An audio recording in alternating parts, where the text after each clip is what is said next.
Maha-Bharata, Second Part, Chapter 22, The Narayana Weapon, Part 1, Drishtadyumna Chastised. Om Namo Bhagavate Vasudevaya. As the Kauravas fled the battlefield, the Pandavas came together to discuss their next move. Arjuna was furious with Drishtadyumna. He smoldered as he spoke to Yudhishthir. Drupada's son has committed a most barbaric act. You too, O king, are now stained by sin. The preceptor trusted you to speak truth, but you deceived him by uttering a lie garbed as truth. Now you will bear the shame of this act forever, like that born of Ram for killing Bali. Alas, I too am guilty in that I stood by and suffered my teacher to be cheated and killed by his own disciples. Longing for sovereignty, we have killed our own guru by foul means. I think it better for me to die than to live on after being a party to such sin. Arjuna lamented at length, but no one replied. Krishna looked at Vijay with compassion. Arjuna's love for Drona Acharya was legendary. Unmanned by grief, Bibhatsu fell to his knees and wept. Upon seeing his younger brother within the grip of sorrow, Bhimasena reproached Dhananjay. Oh, it is strange indeed that today you preach morality, my dear brother, like a rishi living in the forest. Have you forgotten why we even entered this war in the first place? Impelled by the duty of Kshatriyas, we have come to punish Duryodhana and his followers. Do you not recall how they abused the sinless Draupadi in our preceptor's presence? And have you forgotten how we were exiled to the forest, even as Drona stood by and watched? For years we kept alive the flame of animosity, so that we could mete out the proper consequences to our foes. And now that we are doing so, you lament Vijay in the name of virtue. If Drona's killing lacked virtue, then why did you swear you would hurl your blazing weapons upon the Kauravas, which were headed by Drona himself? Now Bhima's voice rose in anger. Arjuna looked at him in silence. He was never offended by his older brother's words. Controlling his emotions with difficulty, Sabyasachi listened as Bhima went on speaking to him. Dear brother, you are rendering our hearts with your piteous lamentations and reprovals. At the time when praise is in order, you are issuing stern judgments. Surely it is fortunate for our enemies that you are now bent upon forbearance. However, as for myself, I see Drona's death as befitting and just. So now we should waste no time in crushing the remaining Kauravas, as now they will be headed by the vengeful Ashvatthama. Arjuna clenched his teeth and said nothing. Drishtadyumna stood nearby, unrepentant. Arjuna glanced at him with reddened eyes, and the Panchala prince addressed Falguna in conciliatory tones. Oh, Bibhatsu, I do not feel I have committed any sin. Although a Brahmana, Drona Acharya transgressed the duties of his order and thus became punishable by any virtuous king. By using his Brahma power, Drona slew countless ordinary soldiers with celestial weapons. In this way, Drona acted deceitfully, and as a result, he himself has been slain by deceit. No other course was possible. So you should not censure me for killing Drona, for it was for that express purpose that I even took my birth from the fire. I have slain that ruthless warrior by whatever means I could. Otherwise, Drona Acharya would have destroyed all of us. Bhimasena made sounds of approval as Drishtadyumna continued speaking. By killing Drona, I am now freed of my debt to my father and my kinsmen. It would have been sinful of me to have spared the preceptor. And you, Partha, you felled the aged grandsire, Bhishmadev. If that was not sinful, then why is my act condemned? Drona was a sinful wretch given to serving sinful men. So you should not censure me, Arjuna. But since you do, I still forgive you out of the love I bear for you, and because you are the husband of my sister, Draupadi. Now, be peaceful. Yudhishthir acted rightly, and so did I. And between the two of us, we have slain the preceptor, whose business was injuring his own disciples. Now fight, and victory will soon be yours, Jishnu. But Arjuna fumed as Drishtadyumna insulted his teacher. But seeing both Yudhishthir and Krishna remaining silent, Arjuna controlled himself. He only glanced at Drishtadyumna, muttering, "Fie, fie, fie," under his breath.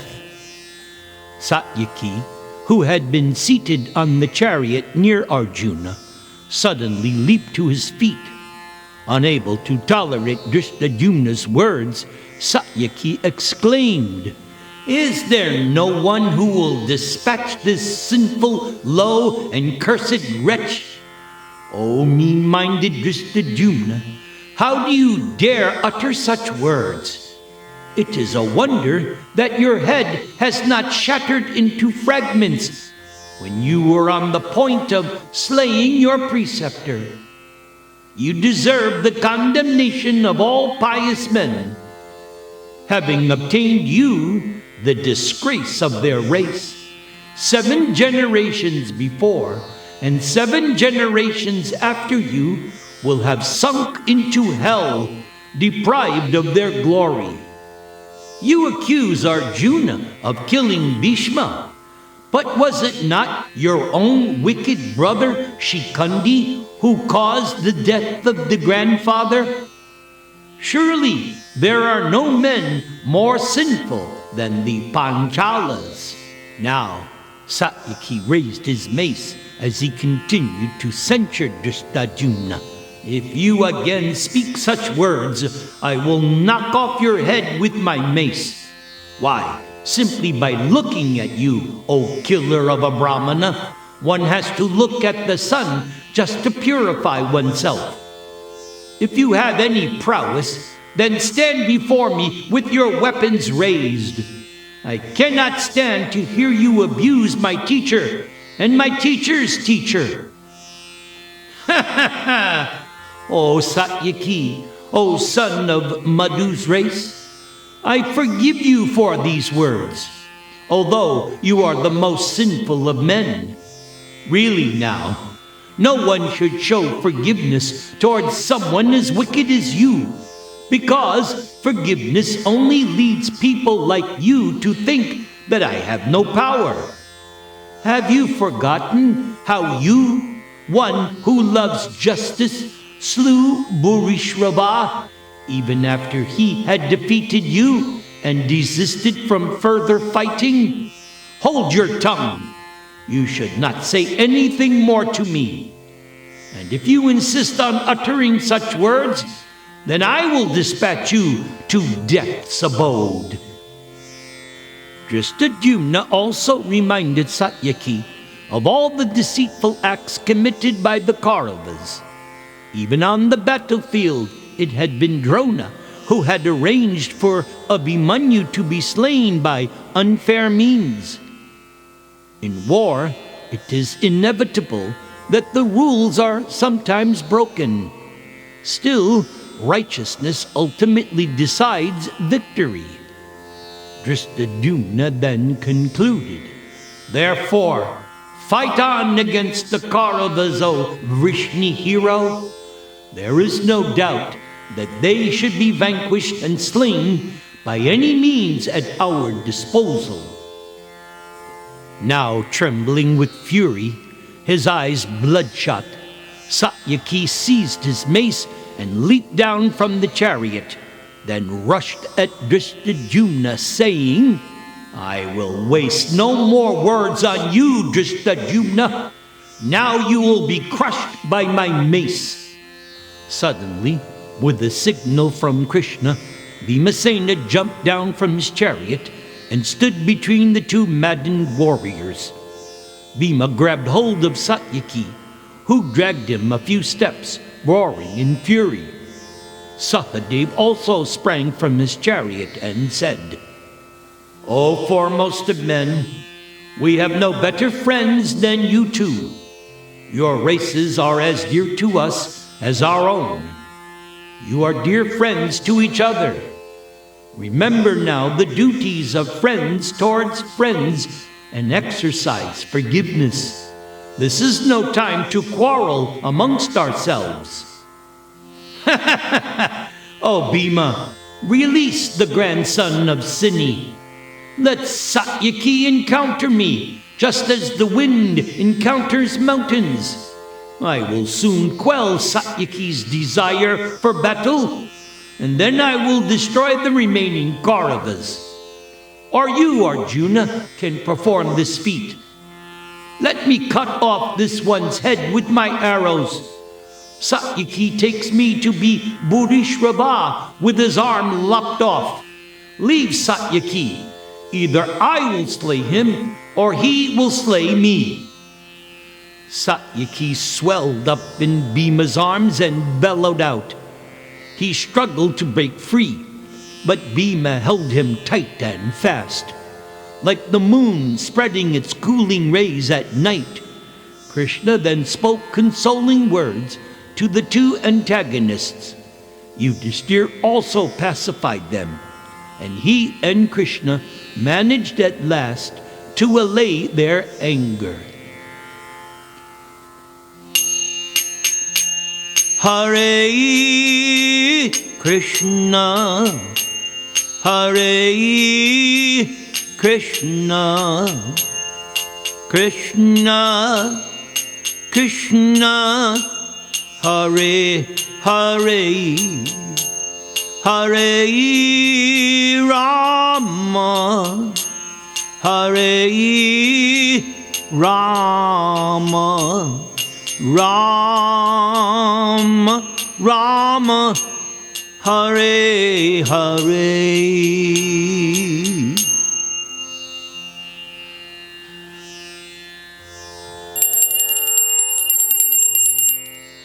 Scene 2. Krishna saves the Pandavas by not fighting. As they both calmed down and remounted their chariots, the Pandavas suddenly heard the sound of joyous roaring from the Kauravas. They looked at each other in surprise. How was it that their enemies were now so enthused? After Drona's death, their entire army had broken and fled. Hearing the approaching sound, Arjuna smiled and said, "Yes, doubtlessly Ashwatthama has rallied our foes. He who upon his birth made a sound like the celestial horse Uchaistrava, and who has arms like elephant trunks and a face like that of a tiger. He will soon come upon us in a rage Ashvatthama will not tolerate his father's heinous killing. Drishtadyumna now faces great danger, so let us prepare ourselves for the upcoming fight. The Pandavas saw billowing clouds of dust rising up as the Kauravas charged them once again. Forgetting now their own disagreements, the warriors quickly moved into position, ready to receive the attack.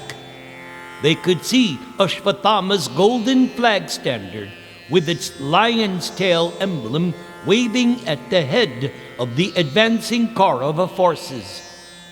Bhimasena and the twins deployed a large contingent of chariot fighters to surround and attack Ashvatthama before he could reach Drishtadyumna.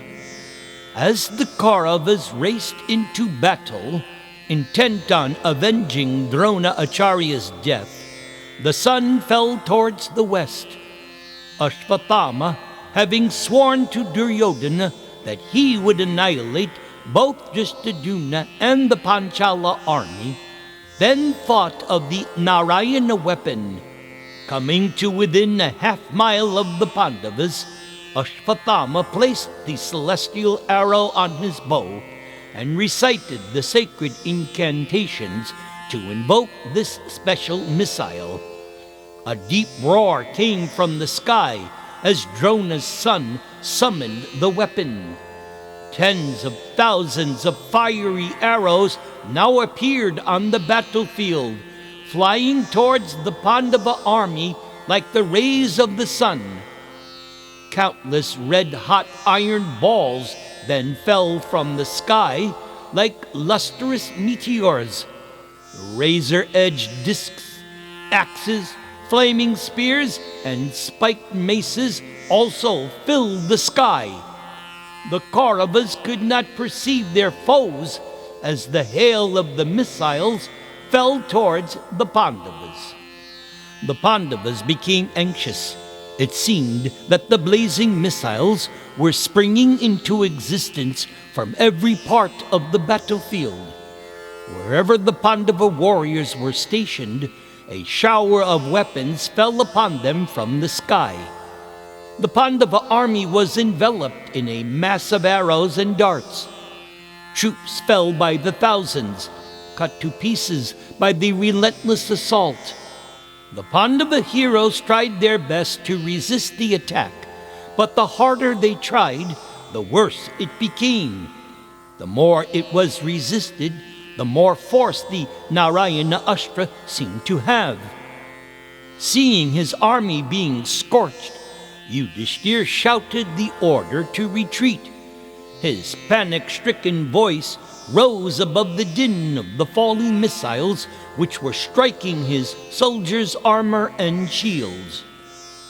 "Flee for your lives! Do not look back! This weapon cannot be repelled. Surely this is the result of killing our sinless preceptor. I and my brothers will enter blazing fire. O warriors, go back to your homes." But Krishna told Yudhishthir to remain calm. Keshava knew how to resist the weapon. Standing on Arjuna's chariot, Govinda called out, "All of you Kshatriyas, quickly throw aside your weapons. Come down from your chariots and elephants. Now lie flat on the ground without any weapons. Do not attempt to fight this weapon, for that will only increase its power. If you even think of contending with the weapon, you will be slain." Hearing Krishna's words, the warriors cast aside their weapons and threw themselves to the ground. The missiles, generated by the Narayana weapon, then passed harmlessly over their heads. Bhimasena saw the soldiers dropping their weapons and shouted, "No one should lay aside their arms. Do not fear this weapon hurled by Ashvatthama, for I will personally check its power with my swift-flying arrows." Striking Drona's son with countless shafts, I will send Ashwatthama along the same path taken by his father. O Arjuna, how can you lay aside your Gandiva bow and thus lose your fame and glory? No, stand and fight, and I will bear the brunt of this weapon on my broad chest. For today, all of you will behold my prowess. Oh, my dear brother Bhima, my vow is that I will not use my Gandiva against Brahmanas, cows, or any weapon from the Holy Lord Narayana. Against all of these, I will lay it aside, and you too should stand down, O hero, for this all-devouring weapon cannot be checked simply by the force of arms. But Bhima paid no heed to Arjuna and rushed at the Kauravas. Oblivious to the thick shower of missiles filling the air, Bhima stood on his chariot, releasing fierce steel arrows at Ashwatthama. Drona's son smiled and resisted Bhima's attack, cutting down all of his shafts as they came towards him. As all the Pandava warriors lay down on the field, the Narayana Astra concentrated its full force on Bhimasena. Bhima became completely shrouded by blazing missiles, which appeared like a sacrificial fire suddenly sprung up on the battlefield. No one could even look at Bhima, so brilliant was his glowing effulgence beneath the attack of the Narayana Astra. Seeing his brother's plight, Arjuna invoked the Varuna weapon. That watery weapon covered Bhima, affording him protection from the ever-increasing power of the Narayana weapon. But Arjuna knew it would not be long before his impetuous brother would become overpowered. Suddenly, Krishna jumped down from his chariot and ran towards Bhima, telling Arjuna to come along with him. The two heroes plunged fearlessly into the mass of fire surrounding Bhimasena. They seized hold of Bhima and dragged him from his chariot. Bhima roared in anger as Arjuna tore his weapons from his grasp. In an urgent voice, Krishna spoke. "O son of Pandu, what do you think you are doing? If it were possible to check this weapon, we would all be fighting. Now, Bhima, be still. Do not act so foolishly." Reluctantly, Bhima assented to Krishna's instruction. He lay still with his weapons put aside. The Narayana Astra then receded. Its numerous missiles went up into the sky and soon vanished. And when the battlefield was again clear of the missiles, the Pandavas got up to their feet and took up their weapons. Saved from a grave danger by the advice of Lord Sri Krishna, they mounted their chariots and horses and roared out their battle cries once again. Krishna Keshava, Krishna Keshava, Krishna Keshava, Pahimam. Krishna Keshava, Krishna Keshava, Krishna Keshava, Pahimam.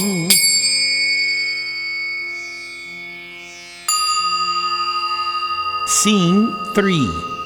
Ashwatthama, baffled once again, quits the battlefield.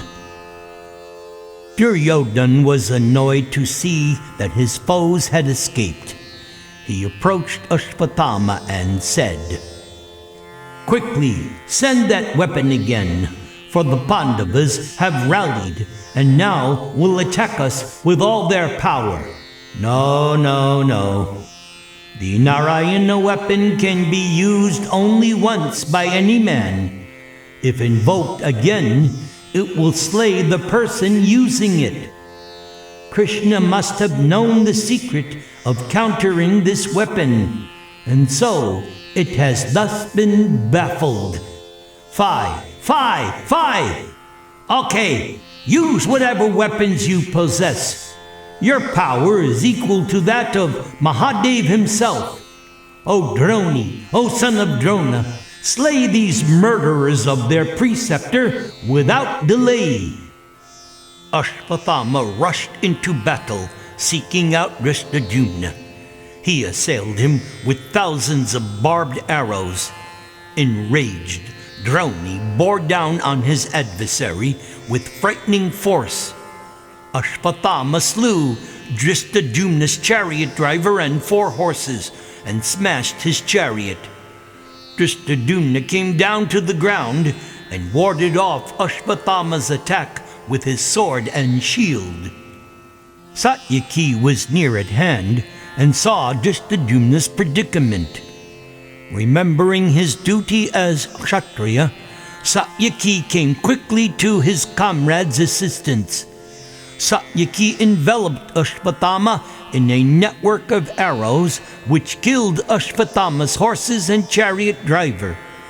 Drona's son then leaped from his chariot, still afflicted by Satyaki's shafts. Kripa Acharya came to his aid and took Ashvathama onto his own chariot.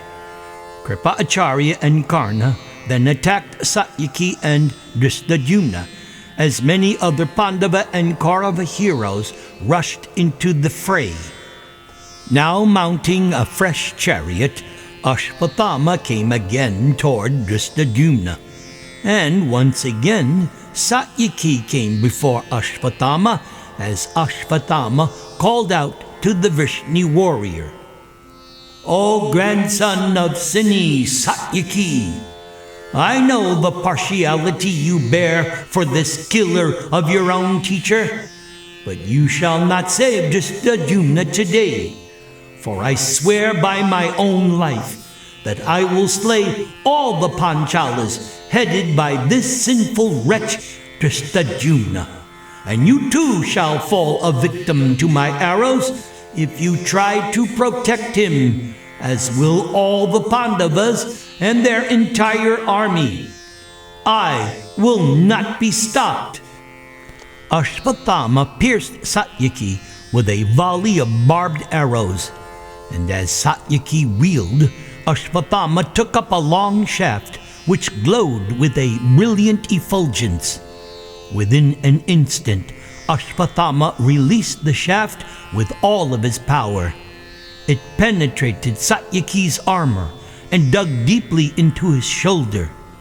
Stunned, the Vrishni fighter squatted on the terrace of his chariot, and his chariot driver took him away from the battlefield in order to recover. Ashvathama now turned his attention to Drishtadyumna, launching a vicious attack on the Panchala prince. Releasing his mantra-inspired shafts with all of his power, Ashvathama pierced every part of Drishtadyumna's body. He was overpowered by the sheer ferocity of the attack of Ashvathama, and Drishtadyumna leaned on his flag standard pole for support. A number of Pandava heroes rushed to his rescue. Headed by Bhima and Arjuna, they surrounded Ashvathama, shooting arrows at him from all sides. Ashvathama countered their arrows with astounding speed and skill. He struck all of his assailants with his own shafts and roared out his dreadful war cry. Not caring for his own life, Ashvathama fought in a frenzy. The thought of his father's death drove him on as he forced back his attackers. No one had ever seen Ashvathama fight so fiercely. While holding the principal Pandava warriors in check, Ashvathama simultaneously slew a large number of Panchala soldiers with his celestial weapons. Kings and princes of various domains then came against Drona's son, but they were all quickly slain. The Panchalas turned and fled as Ashvatthama wrought an awful carnage among them. But he killed them even as they ran away in fear, their weapons cast aside. Arjuna shouted, "O son of Drona, stop this killing of ordinary soldiers. Here I am, ready to destroy your pride. Now, exhibit the full limit of your prowess, manliness, and knowledge, and exhibit also your partiality for the sons of Dhritarashtra, as well as your hatred for us. Drishtadyumna and I will crush you. Drishtadyumna has already slain your father, and now stands ready to kill you as well." Ashvatthama twisted at Arjuna's harsh words. Their old friendship from the days in Drona's school was obviously now long forgotten. They were fighting to the death. Glaring at Vijay, Ashvatthama thought of the Agneya weapon. He placed a golden shaft upon his bow, muttered incantations with concentration, then let it go with a cry. At once, a thick shower of arrows fell from the sky. A dense gloom enveloped the battlefield, and fiery meteors dropped down. Fierce winds blew in every direction, lashing the warriors with stones. The terrifying cries of Rakshasas and Pishachas resounded out of the darkness, and jackals howled from all sides. Afflicted by the celestial weapon, the Pandava forces shrieked in fear and pain. They were struck by blazing arrows which came at them from all directions. Ashvatthama's skill at the secret mystical sciences endowed the Agneya weapon with menacing power. Men, horses, and elephants were all slaughtered and burned to ashes, as if caught in the final inferno which burns the three worlds. But, remembering the incident at Kandavaprastha, Agni Dev made his fiery weapon pass harmlessly over Arjuna and Krishna. Witnessing the fire god's irresistible energy summoned for the Pandavas' destruction, Arjuna composed his mind and thought of the Brahmastra. Invoking the most powerful of all weapons, Jishnu at once dissipated the dense darkness. And as Lord Brahma's weapon neutralized the weapon of Agni Dev, the sky cleared and a cool breeze blew. Tens of thousands of warriors lay on the battlefield, their bodies burned beyond recognition. Ashvatthama was most amazed to see his weapon checked and Arjuna emerging unscathed. How had Falguna survived the Agneya weapon, which had previously killed tens of thousands of warriors? Both Arjuna and Krishna had been right in the path of the weapon, but both were unharmed. Ashvatthama felt hopeless. First the Narayana Astra, and now the Agneya weapon, both had been foiled by Krishna and Arjuna. How could he possibly contend with such foes? They were invincible. Throwing down his bow out of despair, Ashvatthama jumped from his chariot and ran from the battlefield, crying out, "Oh, everything is illusion!" And as Ashvatthama sped away from the fight, he entered a thicket of trees. But his grief for his father overwhelmed him. Ashvatthama felt as if he would never be able to avenge the death of Drona Acharya. Even his most powerful weapons were ineffectual against these Pandavas. What was the use of even fighting them?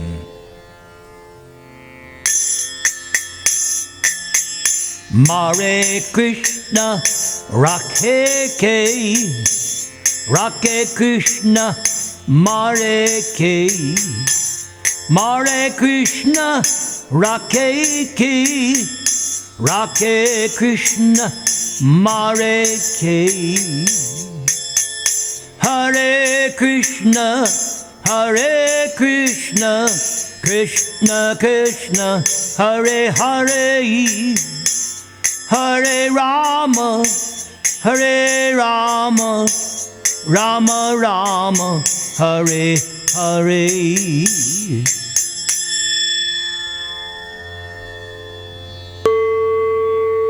Scene 4. Vyasadeva instructs Ashwatthama and Arjuna. As Ashwatthama was running away, he came upon Vyasadeva, who was himself approaching the battlefield. Drona's son stopped and bowed before the great Rishi. Ashwatthama asked Vyasadeva why his weapons were useless against Arjuna. "Oh, Droni, you should understand, Krishna is the supreme God. Krishna is Narayana. He is Vishnu. Indeed, the immortal Narayan is simply part of Krishna. And there is no living being anywhere who can overpower Krishna or anyone Krishna protects. Why, even the great Maha-Bharata considers himself a servant of Krishna, for once he too had been bested by Krishna when he fought against him in his defense of his disciple Bana Asura." Hearing all of this from Vyasadeva, Ashwatthama thought better of Krishna. If Vyasadeva's words were true, then it was no surprise that his weapons had been baffled.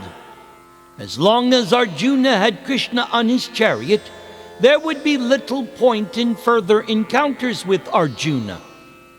Now dispirited and sorrowful, Ashwatthama realized that all-powerful destiny was ultimately in control. In the face of providence, man could do nothing except execute his duty and leave the results to fate. And from the words of Vyasadeva's mouth, it seemed as though the Kauravas would be defeated. But who could know ahead of time what providence would finally decree?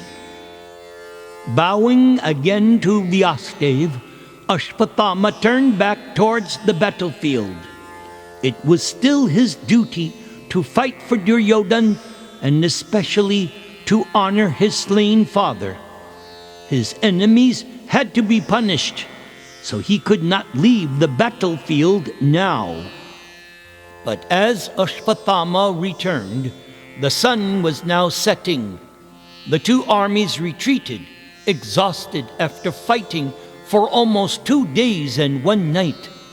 Despondent at Drona's death, the Kauravas returned sorrowfully to their camp, while the Pandavas returned to the sounds of trumpets, drums, and conch shells. And when the Pandavas reached their encampment, they saw that Vyasadeva had arrived. Falguna got down from his chariot and went over to the great sage. Bowing and touching his feet, Arjuna said, "O all opulent one, today I have seen something which has inspired me with great wonder. For as I released arrows toward my foes, I saw before me a male being shining like fire. He was holding a blazing trident, and whichever way he turned, my enemies were burned and destroyed. And although he never hurled his trident, nor any other weapon, his energy alone seemed to annihilate my foes. O great sage, who is this personality?" Now, placing his hand on the head of Arjuna, who was kneeling before him, Vyasadeva replied, "O son of Kunti, You have seen Shankara, the great destroyer of the three worlds. Out of his love and respect for Sri Krishna, Shankara walks before your chariot, scorching your enemies with irresistible energy. Even the powerful universal protectors cannot stand before Mahadev. Now, go forth and fight with confidence, O Dhananjay, for defeat is not for one who has by his side Janardhan. After assuring the Pandavas that the war would soon be over, Vyasadeva left. Worn out from the fight, the warriors went straight to their tents in order to rest for the night.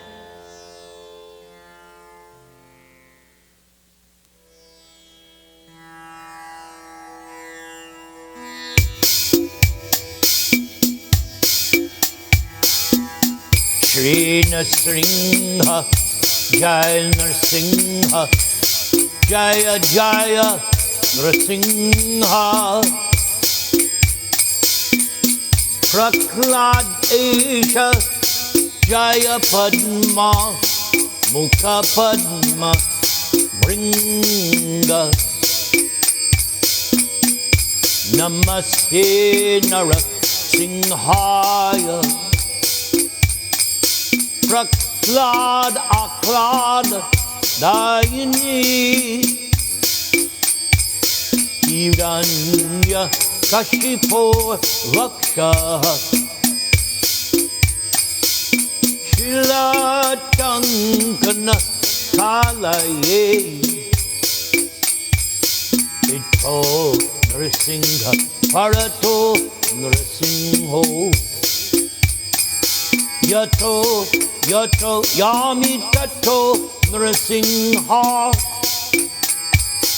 Mahi Narsingho Vidaye Narsingho Narsingham Adin Sharanang Kapadyi Narsingh Adin Sharanang Prapadyi Narsingham Adin Sharanang Prapadyi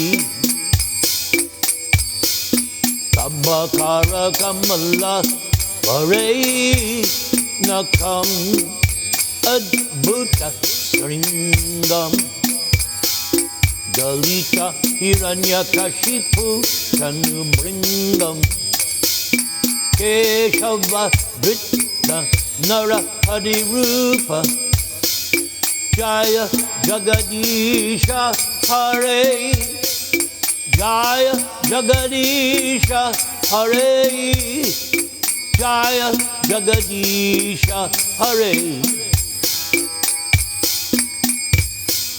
Keshavadritta Narsingha Rupa Jaya Jagadisha Hare Jaya Jagadisha Hare Jaya Jagadisha Hare Jaya Jagadisha Jaya Jagadisha Jaya Jagadisha Hare Jaya Jagadisha Hare Jaya Jagadisha Hare Hare Krishna Hare Krishna Krishna Krishna Hare Hare Hare Rama Hare Rama Rama Rama Hare Hare Hare Krishna Hare Krishna Krishna Krishna Hare Hare Hare Rama Hare Rama Rama Rama Hare Hare